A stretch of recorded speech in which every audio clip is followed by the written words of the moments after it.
I touched something wrong, and all goes to hell. Good evening, Man Cave Sports, back with a NBA Conference Finals preview edition. Got all five of the regular Wolves talking heads here tonight, so we're well represented. But anyways, we'll first talk about the Eastern Conference Finals. You got the New York Knicks taking on the Indiana Pacers, number 3 versus number 4 seed, as the 1 and 2 Cavaliers and Boston Celtics were eliminated. So, Brett, I'm going to start with you. I don't know how much of the series that you watched, but it was pretty intriguing. I do think, and I'm talking specifically about the Knicks and the Celtics, but I know Tatum went down. That obviously spoiled their chances. I think once they went down 3-1, it was going to be insurmountable. But they were up pretty handedly at the end of Game 4 with Jason Tatum down. But I guess give me your synopsis of both the how well the Knicks played the Celtics as well as how well the Pacers played against the Cavaliers. Yeah, I mean, I definitely watched the whole series. I didn't watch it nearly as in depth as I might watch a Wolves game. I'm not dissecting everything. The thing with New York is that, yeah, they won that series and game 1 and 2, monster comebacks, but you were still down 20. So, I mean, there's a lot that New York's going to have to go take a look at in the film room and address prior to dealing with Indy. I think Indy's really tough.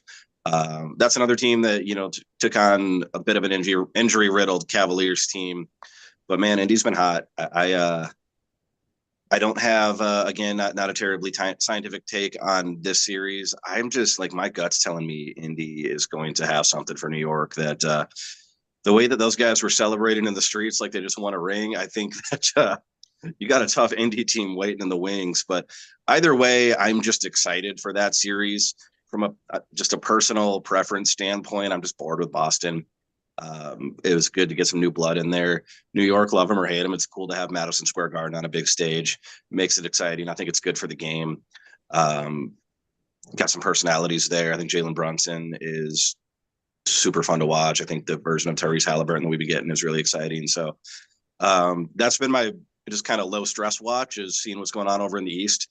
Outside of really kind of wanting that boogeyman in Boston to get taken care of, once we knew that that was not the looming threat that it is without Tatum, started to become more of a relaxing watch. So good basketball over there. But yeah, I think both those teams have some things that they need to work on. Like I said, Indy beat a depleted Cleveland team, but they looked like a machine doing it. And New York's got to figure out how they found themselves down 20 points twice, because they can't do that against Indy. So No. I don't know. I guess my gut's telling me Indy takes that one. I won't bet the farm on it, though. I just don't know enough about those two squads, but I'm excited for that. Some new blood in the Eastern Conference Final, so exciting. Yeah, no doubt. The Knicks have not been in the conference finals for I think 25 years. So uh, reason why their fans were climbing light poles like they were Yeah. Eagles fans. Razor, Yes, I sir. believe you have some of the information at how these two teams fared against each other during the regular season, which, as we know, can be insignificant or significant, but gives Right. us an idea of how they've handled each other throughout the year. Well, I didn't get to dig in too deep into like who was playing, who wasn't, but it looks like the Knicks won the series 2-1. Two of the games happened very early in the season, though. October 25th was one game. That's the game that the Knicks won that game by 25. They played again about 2 weeks later, and the Pacers won that one by 11.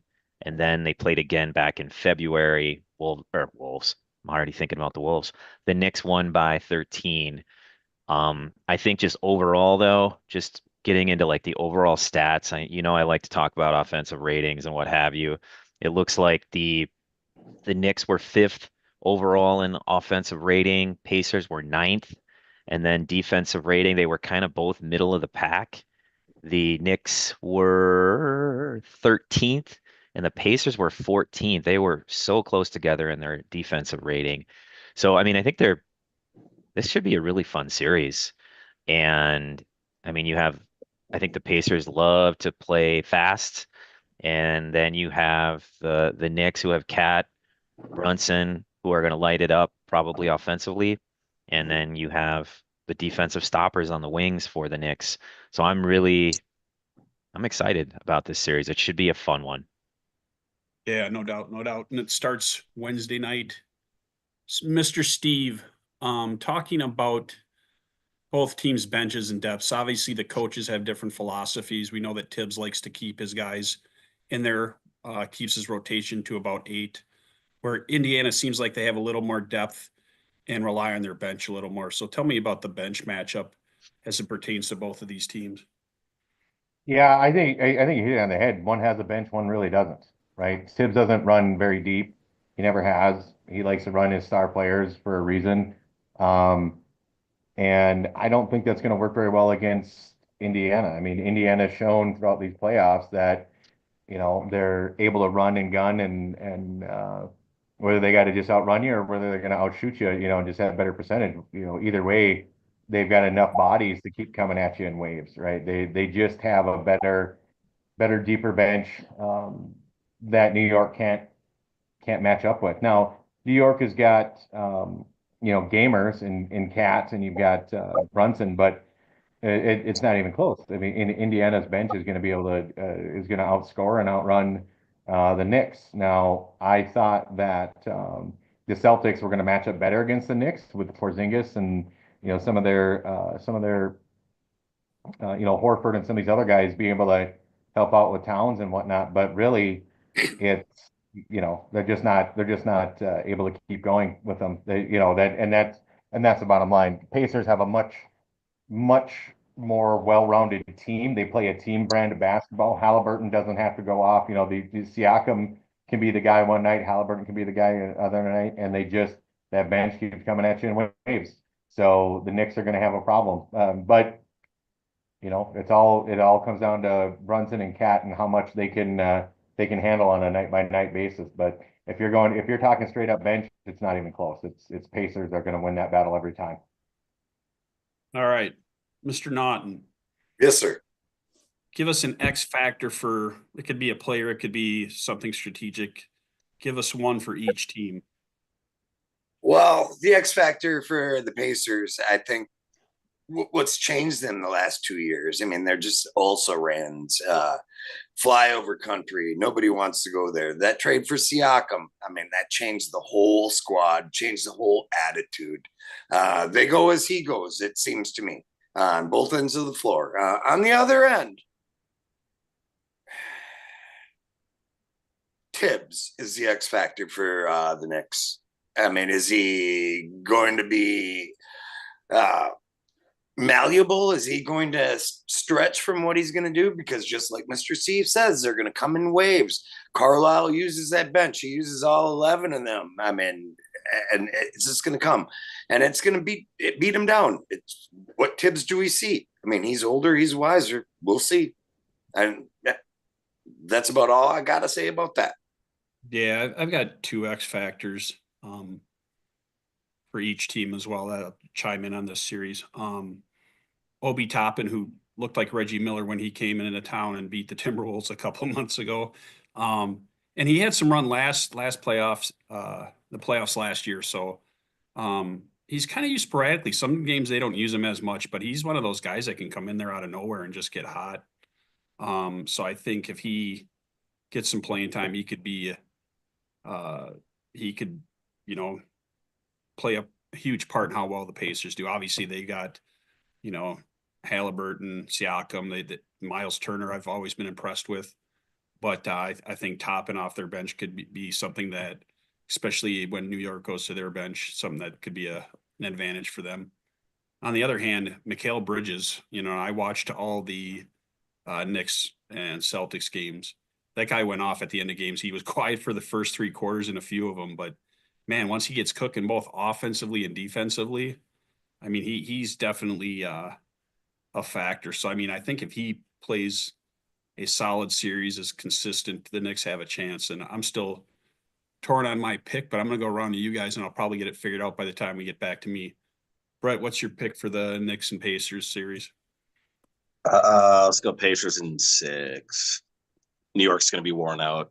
Tibbs playing those starters a little too long in the last series. Pacers in 6. Razor. I'm biased. I have a special place in my heart for the Knicks, but I think I'm going to be basing this off my head, not my heart. I'm going with the Knicks in 6, and the reason I say that is because I mean the Knicks are, I believe, coming into this series healthy. Mr. Steve makes a great point about the depth on Indy, but I think I'm going to ride the elite players. I think the Knicks have 2 elite players in Brunson and Cat, or all NBA level players. Indy has 1 in Halliburton. And then if you add in the elite defense that uh, Anunoby and Mikal Bridges can play, I I'm going to go with the top heavy team in New York in 6. Okay. Mr. Steve. Yeah, that's a tough one. Because the Pacers do have the bench. Siakam versus Cat, you've got some different things in there as far as offense, defense, outside shooting, inside presence. It's really tough, but when you putting on where is it here? Okay, there we go. Okay, there it is. Yeah. It's a little bit heavy. This is thicker. I don't see a storyline that makes sense for the NBA for Indiana versus OKC. I don't think they can sell that. Like Halliburton versus SGA, I don't think they can sell that. SGA versus New York. Okay, you can see that. The big thing, New York's back in there, 25 years since Ewing, all this other stuff, right? But um, so it's really tough. I think the Knicks get it done. It's going to be either 6 or 7 games. That's not going to be easy. Because they're going to be tired and they're going to have to really work. But I think the Knicks will pull it out. I mean, on paper, the Pacers should do it because they've got, they're a better all-around team. They've got scoring that can come from multiple places. They do run 9, 10 deeps at times with their bench, and they just keep coming at you. But my I don't see the NBA selling Indiana versus OKC or in all Midwest finals. I can't see that it would be Indiana versus Minnesota or Indiana versus OKC. So I'm taking the Knicks in 6 or 7. Good God. I can't even write something down without this camera just turning off. Just a slight touch or a mouse fart. I got to get a different camera. All right. I'm sorry, Steve. Could you repeat that while I was what was your prediction again? Yeah, I'm going Knicks in 6 or 7. Which one? Now you sound like Naughton. Well, I did put on the tinfoil hat when I started. I mean, come Well, on, six or 7. 6 or 7. We'll say Knicks in 7. How does that sound? That makes you It's feel better. good. Knicks. They're going to need 7 to, because they're going to have to get that extra day, extra game at home. Mr. Naughton. Well, I hate to agree with my colleague, Mr. Steve. My mind and my eyes just watching the game, Indiana's a better team, deeper team. I don't want to dog on Tibbs, probably a better coach team. My eyes say with Mr. Brett, Indy's the better team, Indy in 6. But my gut says New York in 7. David Kahn said it best. We were talking about it earlier. The NBA has a history and a habit of creating compelling storylines. So that's what I'm going with. All right. You said 6, right? Or 7? 7. Okay. Sorry, I'm writing these down because I know we sit and try to bring him back up a week or 2 from now, and in the text chain, it's pages away. So, for me, man, I've been torn all day about this one, and obviously, I have some bias in me too because I want to see Cat go there. Not to mention, I mean, how cool would it be if the Timberwolves and Knicks ended up playing each other after that barn burner of a trade to start the season? So, um, I think either way, this series is going 7. I think it's going to be a great series. I think you're going to get a lot of high drama, probably a couple of games that come right down to the last play or the last minute as well. So, should be fun to watch. But I'm going to go with my heart over my head on this one. Knicks in 7. All right. I did see as well, our old friend Cat is, I believe, the first player in NBA history to go to a Western Conference Finals and an Eastern Conference Finals the following year. So Cat's out there making history. This is as you once said, this is what movies is made of. Anyways. Oh, sorry. I adjusted myself and it feels like somebody stabbed me in the side. All right, let's move along to the Timberwolves versus the Thunder. You got the number 6 seed in the Timberwolves, fresh off of series of victories over the Lakers and Warriors in 4-1 gentlemen's fashion.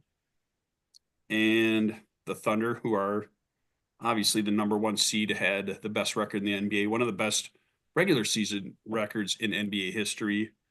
I have not looked at odds much today. I would assume, or predictions. My assumption is the Timberwolves are going to go into this one,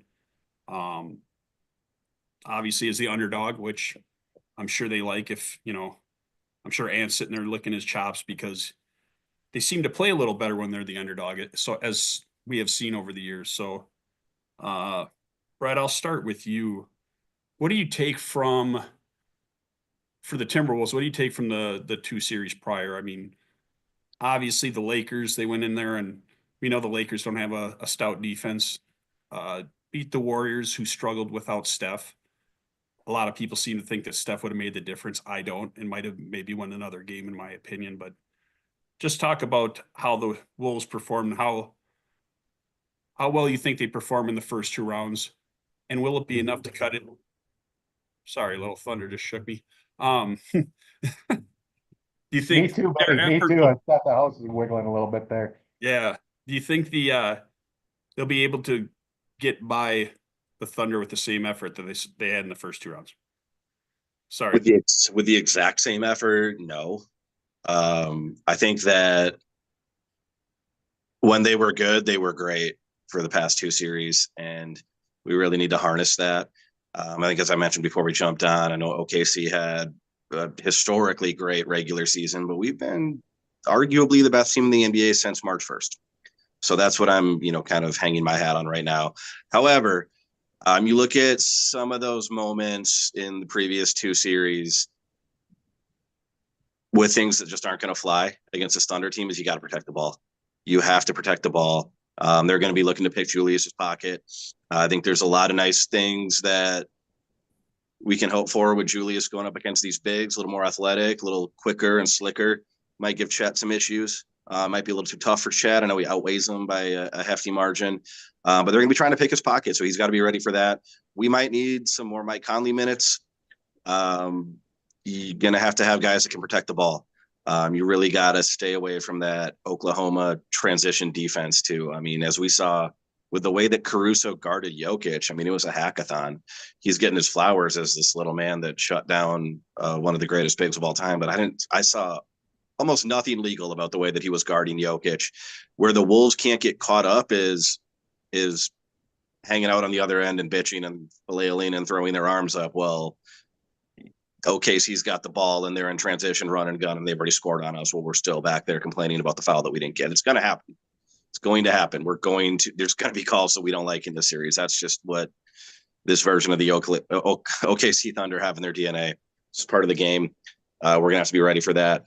Fortunately, we got ourselves a nice little break, and I think that have faith in Finchie and this coaching staff to have dialed into that on film, instilled that in these guys. Regardless if it was Denver or OKC, we knew that we're going to have to protect the ball better. And that's a storyline going into it. So I really hope that they worked on that. And I hope that they're ready for what's ahead. Mike Conley minutes, Julius, protect that ball, and just don't get caught up in the frustration and protesting while OKC's scoring on you. That's all I ask. And I think we can do that. We got a good chance. The best version of us can absolutely hang with them. We split with them in the regular season. We lost like 13 games, and 2 of them were to us. So let's go get 4 more, but you got to stay focused in. You're not going to get away with the same things that you could get away with on a depleted Golden State team and an older and thinner Los Angeles roster. So just got to focus up, but All right. Appreciate that. Razor, as Brett alluded to, the Timberwolves split the season series with the Thunder 2-2. There was one game in particular I remember, I believe they were down 20 something at one point, and I believe they erased a 16-point deficit in like the last 3 or 4 minutes, ended up winning in overtime. So matchup with OKC has been exciting this season. Talk a little bit about it. And disclaimer, it doesn't necessarily mean anything, but gives you an idea of what they've looked like against each other on the court. I think the Wolves and the OKC played like against one another like 3 times in about a 1.5 week span. And I don't think Rudy Gobert nor Julius Randle played in either of the games. And so it really did show that when the Wolves are forced to go small, they can really get a lot done with the young players like Jalen Clark and TSJ. Naz Reid played incredibly. But as Brett said, the Wolves have been one of the best teams, probably the second best team along with OKC in the NBA since March 1st. And that's when Julius Randle, right around the time he came back from his injury and has been playing at an all NBA level. So I think it's a different team. The Wolves are different now than when they played them. Julius Randle is a different player than when they played OKC earlier in the season. I think Brett makes a really good point, though, about the turnover situation. The Wolves took care of the ball against the Lakers, did not so well against the Golden State Warriors. And this team, OKC, forces a crap ton of turnovers. And so that does worry me a little bit. But speaking of matchups, though, I think Randall can really get some bully ball done against these guys. I think he can take Chet. I think he can face up Hartenstein as well. I think this is going to be a matchup in which Naz Reid can get it going. I was actually kind of surprised when I saw Naz Reid, which is shooting like 46% from three. I feel like he hasn't been that great in the playoffs thus far, but apparently he's shooting really well. Maybe I'm just been kind of tinted or slanted because of his defensive effort, but he, I heard a stat, I don't remember it, but he has been killing OKC this season, and I think for the past two. So I think big keys are Julius Randle, Naz Reid have to just cook and use their size, use their skills, and use their physicality on OKC. Because OKC is not, even though they've added Hartenstein, they're not a very big team. So those are the matchups they really have to win. Yeah, no doubt. Steve, we saw in the first 2 rounds the bench, I would say, for lack of a better term, was a bit inconsistent. Nas had his moments, but we all chronicled throughout the series, both series, that Dante DiVincenzo, while hustling and making some great plays, his shooting was definitely subpar for what he's capable of doing. And Nikhil as well. I know Nikhil had a very good game there towards the end of that series, but there were games where you couldn't find him with a searchlight. Talk a little bit about the Wolves bench versus the Thunder's bench. And obviously the Thunder, just like we had talked about with Indiana, seem to run deep. I mean, we run 8 deep, they can run 9 or 10, but Tinchy, very much like Tibbs, does not seem to go that route. I mean, maybe we'll see a surprise. Maybe we'll see a little bit more of a TSJ or a Jalen Clark this series. But talk about the benches a little bit. Yeah, OKC has got 10 players that have registered at least 9 minutes or more in all 11 games of the playoffs. So they're not afraid of using their bench. Um, the Wolves bench has been less than stellar. I mean, defensively, we've been doing okay. I mean, we chronicled Nas issues and DiVincenzo's lack of focus at times and stupid fouls and things like that. But um, the these teams match up so well, realistically. Like when you to go through and take a look at scoring, you take a look at rebounds, you take a look at, who's got the most points in the playoffs, who's got the better point differential, who's got the better defensive rating. They are neck and neck with each other on all these different things. So the bench play is going to be huge to being able to bring this one home. If Na and DiVincenzo don't show up again, that's going to cause us some problems, that's for sure, because we're going to need them. They're going to come after Rudy. Harkenstein and Chet are both averaging. Chet Holmgren's averaging almost 10 rebounds a game in the playoffs. Harkenstein's averaging 9 boards a game in the playoffs. our interior presence, if they were smart, they'd attack at Rudy and try to get him in trouble to beat, so then we can't get as many boards as they can, because that's one of the things that they thrive on is the rebounding. They've got two guys right there that are getting 15, 20 boards, 15 to 20 boards a game. So our bench has got to show up. Nas has got to show up. We're going to need to probably see TSJ at some point here, because I'm anticipating we're going to, with the whistle that OKC gets, we're going to have some foul trouble with either Nas or Randall or Rudy, and so we're going to have to get TSJ in there. Maybe a Lucas sighting? I don't know. Possibly. It depends. It depends on what they do with Chet and Harkenstein going after Rudy. So we'll see how that goes. But yeah, OKC's bench very deep. 10 guys with almost 10 minutes or more in all 11 games of the playoffs. All right. Mr. Non, let's talk about two Timberwolves who were played hard, but maybe a little inconsistent, but that the team will definitely need here in the Western Conference Finals. And I'm talking about Mike Bite Conley and Rudy Gobert. Well, Mr. Brett, he brought it up earlier. The turnovers have just been atrocious in that Golden State series. It was a mucking it up kind of series, but with this team and their defense, and I think they even go 11 deep during the thing, and that transition defense, picking their pockets, this team gets away with murder on defense. I watch them fall on every single possession, and nothing's really called. And then on offense, you blow on them wrong, boom. I think Bite, I mean, he told them before the playoffs started, hey, I don't want to be selfish. I'm old. Do it for me. I kind of have a feeling that, like Mr. Brett said, that they're going to want to have him out there more than 9, 12 minutes a game, maybe 17, 18 minutes there. As far as Rudy goes, I'd like to find some matchups when Hartenstein's out there. And the whole thing that we can go small as well and get some stuff done. I mean, you don't want to like take the bait, and you kind of want to stay big. So Rudy is the question mark for me. I feel a big thing from Bite, but Rudy, let's just see how it goes out. Yeah. And I mean, the good thing for Rudy in the closeout games, he's looked pretty damn well. Game 5 of both the Lakers and Warriors series. All right, I'm going to throw a couple Thunder names out for you guys. Talk about what you've seen so far in the playoffs and how you think they will perform versus the Timberwolves. So, Brett, and I'll probably just skip Shea because I'm sure everybody else is talking about him. Let's try to do something original. Brett, talk about Dort. He gets a reputation for his defense. He's a decent three-point shooter.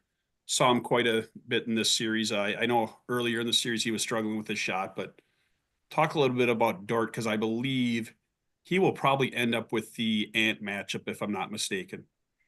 Yeah, and I think I would have to bet you're going to stick Dort on Ant. I think one thing that I picked up from Ant's end on offense in that Golden State series is, I don't know if I discussed it with this group, but one of my beliefs is it's definitely going to get tougher than what Golden State presented, but it might not get trickier, right? Like Golden State threw a lot of different looks at Ant.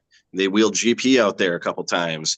It was a different look. They tried new things. Steve Kerr's a creative guy. So Ant eventually found a way to break everything that they threw at him, and it wasn't always easy. I don't think that we're going to get the credit we deserve for beating that Golden State team defensively. They were almost more challenging defensively with Steph out.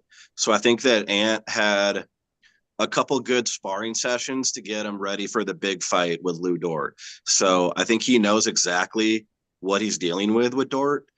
And I'm not saying that means it's going to be easier than what he had to deal with Golden State, but I think that he's primed right now. He's had a few different looks. I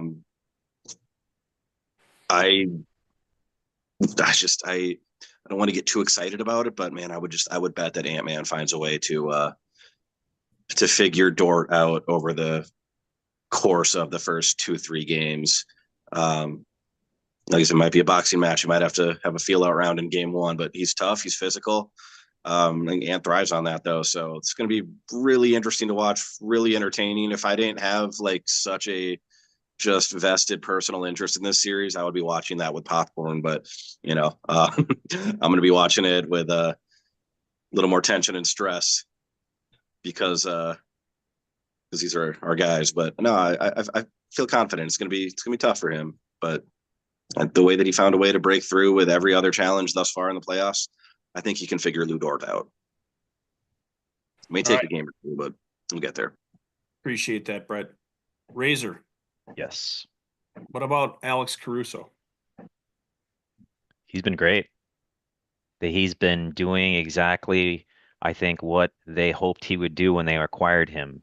Battle-tested veteran, can hit big shots, and he's hitting threes at a really high clip. I think overall, OKC has been really struggling from three as a team. I think they're at about 31.9% as a team. And if you look down the line, so many of their guys are sub 30%. Shea, SGA, Jalen Williams, Dort. I could go on, but he's been the lone bright spot with 3-point shooting. He's shooting about 42% from three. And yes, he's been maybe getting away with murder on defense on Jokic, but I've seen some of the games and he's getting it done on the perimeter as well. And I mean, he's making plays defensively, he's getting stops, he's bringing energy. And again, I haven't watched the series that or their previous series that closely, but I've gotten to watch parts of it. And I would argue that OKC looks a little tight. They look like a team that knows they're supposed to win it all or they're supposed to get to the finals this year. And he, I think, adds a calming, while he's fiery, while he's energetic, he brings this leadership quality that I think gives them a comfort of, hey, we can get this done. I'm going to help us get there. And he's been great. I wish he was on our team. But Caruso, I love him as a player. Again, I hate that he got away with so much against Jokic, but damn, the dude can ball and defensively. And I mean, he's hitting shots, like I said. I mean, he's averaging almost 2 steals a game. It'll be interesting to see who they put him on in this series. Will they put him on Randall at times? I would think. They're going to put him on Ant, I'm sure, at times. They're probably going to play him off ball because he plays the passing lanes well. So he brings a very different dimension to their team. But that said, maybe we can note this for later, but man, that they've struggled for shooting for pretty much the entire playoffs as a team, except him. Okay. Sounds good. Hopefully him and Dante will go at it and we'll see the Dante of 2024 postseason. All right, Mr. Steve, Jalen Williams. Yeah. Jalen Williams, he's almost 20 points a game.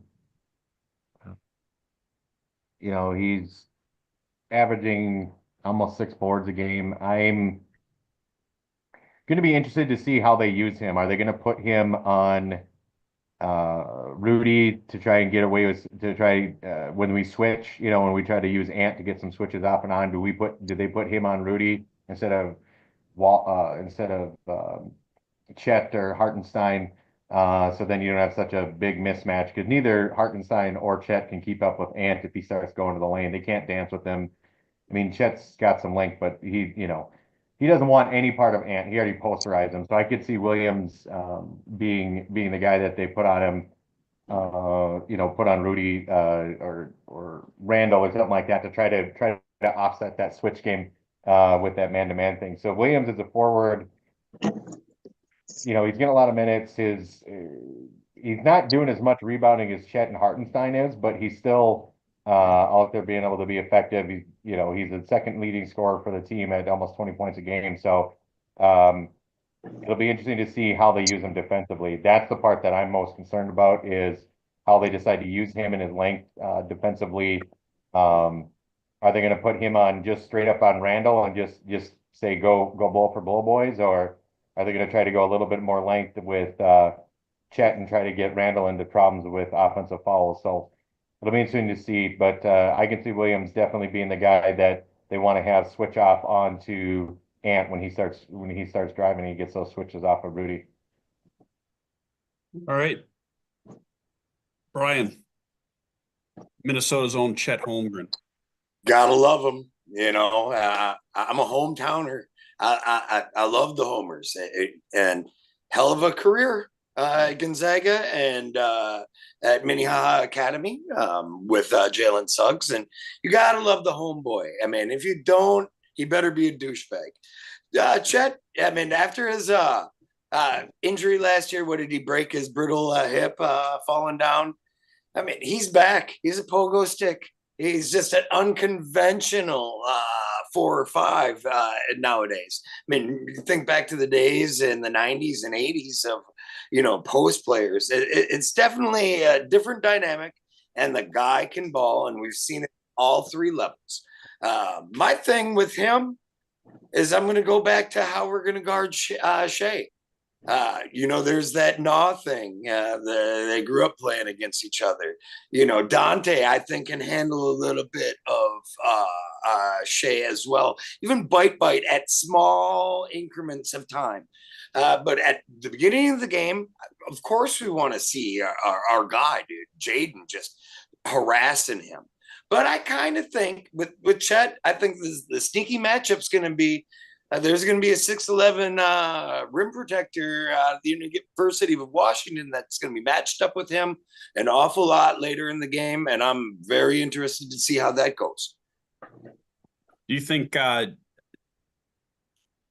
my assumption is that maybe they'll start with Jaden on Shea? I mean, what's everybody thinking? Yeah. And then the Gnaw, then the Dante, maybe even bite for a little bit. Then they're going to move Jaden off, and I have a feeling that we're going to see those two on the court on each other an awful lot in the later half of each game. Yeah, the cousins rivalry between Nikhil and Shea should be something interesting. I did see an interview today. It was probably from yesterday, but SGA referred to him as, basically his second brother and talked about that, but he said he's coming for his head. So let the games begin. All right. We'll close this up. We'll do predictions and any last thoughts. So Brett, any last thoughts or comments on this series and your prediction? No, I kind of laid it all out. It just comes down to which version of the Wolves show up, protect the ball. Don't get caught up in the drama of OKC's hackathon. They're apparently just legal for them hackathon that they're going to throw at you. So just don't get caught up in that. Don't complain. Get back on defense. Figure this transition thing out. Protect the ball. Julius, Mike, Dante at times. It depends on which Wolves show up. It can absolutely be done. It's going to be tough. It's going to be the toughest series we faced thus far, as it should be. It's conference finals. Prediction, obviously I'm a homer. I'm going to bet with my heart. But I do, as much of a bet with the heart call as this is, I think it's doable. And I think, if we come out and punch them on the mouth tomorrow, they're coming off a 7-game series. I know the last time we theorized about an opponent coming off of 7 games didn't go quite the way we expected it to, but I mean, we've had plenty of rest. So if we can just steal one of these 2 at home, be it tomorrow or Thursday, we'll be in a good spot coming back to the crib. I'm going to say Wolves in 7. Been here before, got a good coaching staff, had a hell of a product again from March 1st on. So that's what we got to hang our hat on. Wolves in 7. It'll be tough, but we'll figure them out. All right, Razor.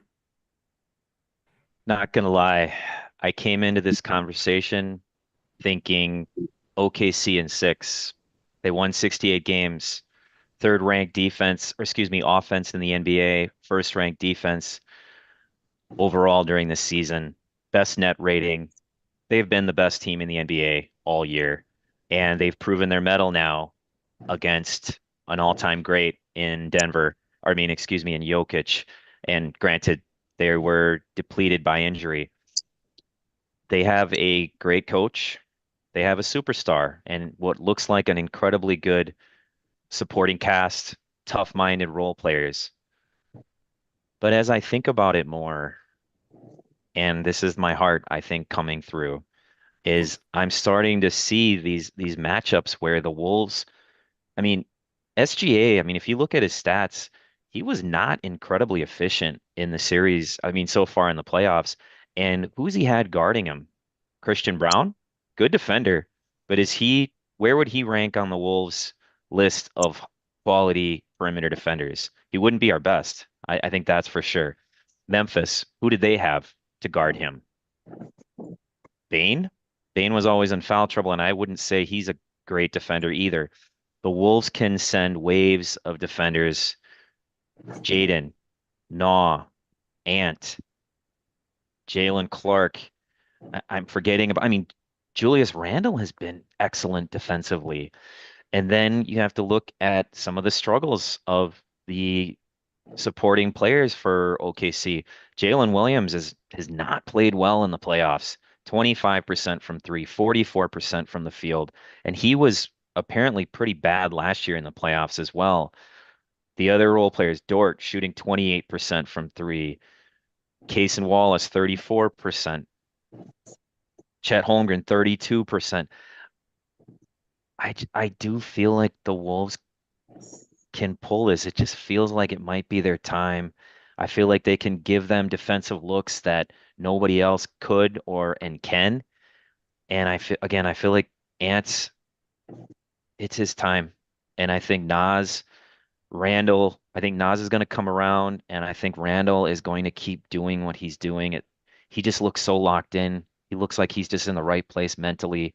And again, I know I'm calling it from my heart, but I'm going to say either. I'm going to call the Wolves. I'm going to say in 6. I also want to add too that OKC is kind of in the same place as the Wolves were last year, coming off an emotional 7-game series. They have one day off. They're expected to beat the Wolves. The odds makers are saying it.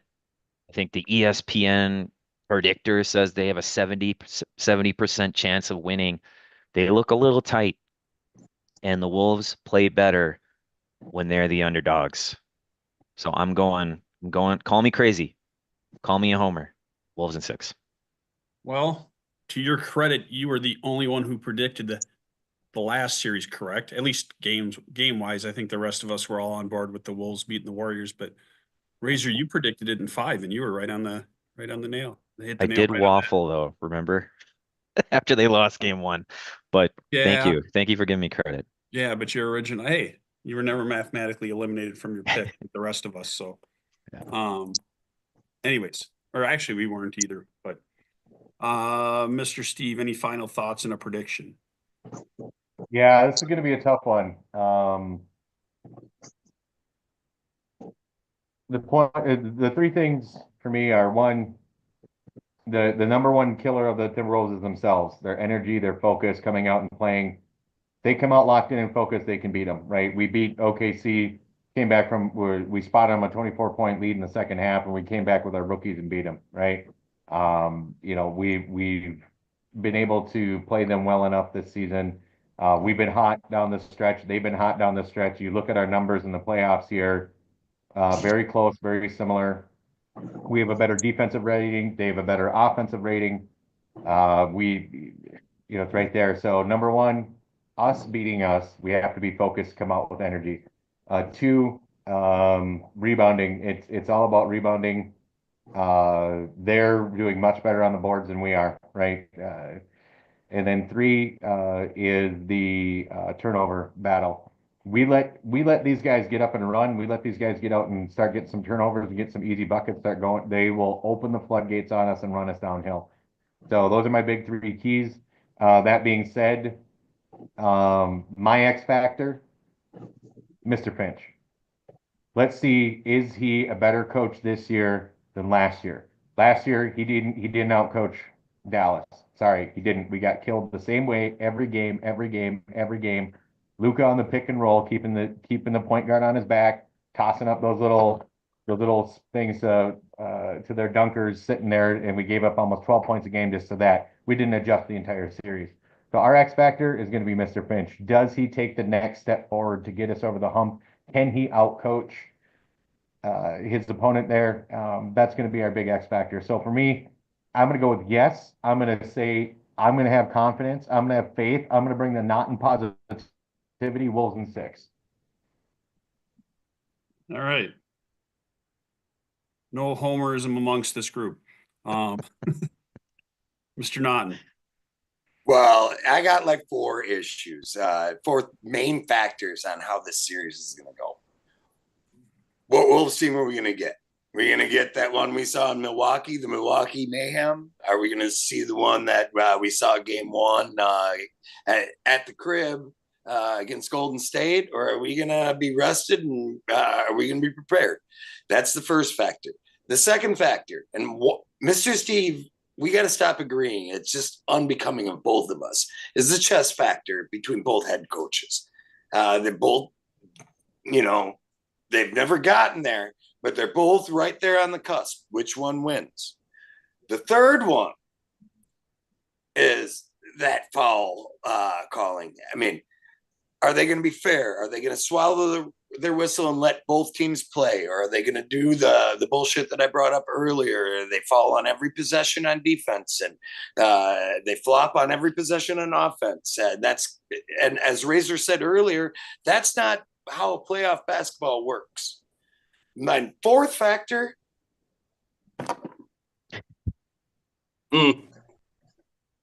The NBA wants Wolves and Knicks with that trade, and that's just, I can't see them doing it. Wolves in 6, baby. All right. The Twins started up their game again, but now it's pouring, so I don't know if they're going to stop it. 13-game winning streak, unfortunately, came to a halt yesterday, but the boys have been playing pretty good. So you guys had some of the similar factors that I did. I got 3 real quick, and then I'll give my prediction, and it's been flip-flopping all day. But first thing is the turnovers, and I think you mentioned it, Steve.